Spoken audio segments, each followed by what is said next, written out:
हरियाणा के सबसे shocking murder case में एक है रेलू राम पुनिया केस। फिर से न्यूज़ में है। 2001 में फॉर्मर एमएलए रेलू राम पुनिया और उनके परिवार के 8 सदस्यों की उनके फार्म हाउस में हत्या हुई थी। इन्वेस्टिगेशन में पता चला कि उनकी बेटी सोनिया पुनिया और उनके पति संजीव इस डबल प्लानिंग के चार्ज में कन्विक्ट हुए। ट्रायल कोर्ट ने दोनों को डेथ सेंटेंस दिया था, जो बाद में हाई कोर्ट और सुप्रीम कोर्ट में मॉडिफाई होता रहा। अब 20 साल बाद पंजाब और हरियाणा हाई कोर्ट ने दोनों को इंटरिम बेल देने का ऑर्डर दिया है। संजीव जेल से बाहर आ चुका है, जबकि सोनिया को सिक्योरिटी न मिलने की वजह से रिलीज में डिले हो रहा है। इस फैसले से विक्टिम फैमिली से ने सिक्योरिटी कंसर्न उठाया है और सुप्रीम कोर्ट जाने की बात कही है। केस एक बार फिर हरियाणा में डिस्कशन का सेंटर बन गया है।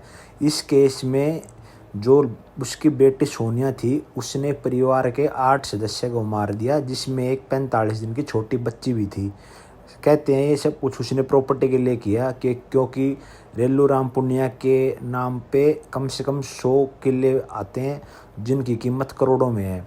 और उसकी बेटी ने ये सब पाने के लिए पूरे परिवार को मौत के घाट उतार दिया। क्या आप इस फैसले को सही मानते कि भाई उसको डेथ पेनल्टी नहीं हुई? मेरे हिसाब से भाई उसको जेल से कभी बाहर आना ही नहीं चाहिए था।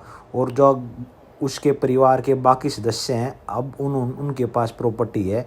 अब कायदे से देखा जाए तो ये प्रॉपर्टी सोनिया की है, लेकिन प्रॉपर्टी को लेके भी अब झगड़ा चल रहा है कि प्रॉपर्टी किसके नाम पे जाएगी। कमेंट में बताओ तुम्हारी राय क्या है। संजीव इस डबल प्लानिंग के चार्ज में कन्विक्ट हुए। ट्रायल कोर्ट ने दोनों को डेथ सेंटेंस दिया था, जो बाद में हाई कोर्ट और सुप्रीम कोर्ट में मॉडिफाई होता रहा। अब 20 साल बाद पंजाब और हरियाणा हाई कोर्ट ने दोनों को इंटरिम बेल देने का ऑर्डर दिया है। संजीव जेल से बाहर आ चुका है, जबकि सोनिया को सिक्योरिटी न मिलने की वजह से रिलीज में डिले हो रहा है। इस फैसले से विक्टिम फैमिली से ने सिक्योरिटी कंसर्न उठाया है और सुप्रीम कोर्ट जाने की बात कही है। केस एक बार फिर हरियाणा में डिस्कशन का सेंटर बन गया है। इस केस में जो उसकी बेटी सोनिया थी, उसने परिवार के 8 सदस्य को मार दिया, जिसमें एक 45 दिन की छोटी बच्ची भी थी।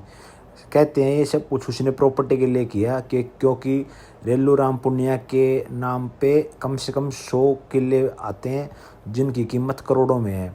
और उसकी बेटी ने ये सब पाने के लिए पूरे परिवार को मौत के घाट उतार दिया। क्या आप इस फैसले को सही मानते कि भाई उसको डेथ पेनल्टी नहीं हुई? मेरे हिसाब से भाई उसको जेल से कभी बाहर आना ही नहीं चाहिए था।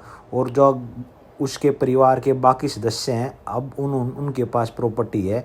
अब कायदे से देखा जाए तो ये प्रॉपर्टी सोनिया की है, लेकिन प्रॉपर्टी को लेके भी अब झगड़ा चल रहा है कि प्रॉपर्टी किसके नाम पे जाएगी। कमेंट में बताओ तुम्हारी राय क्या है।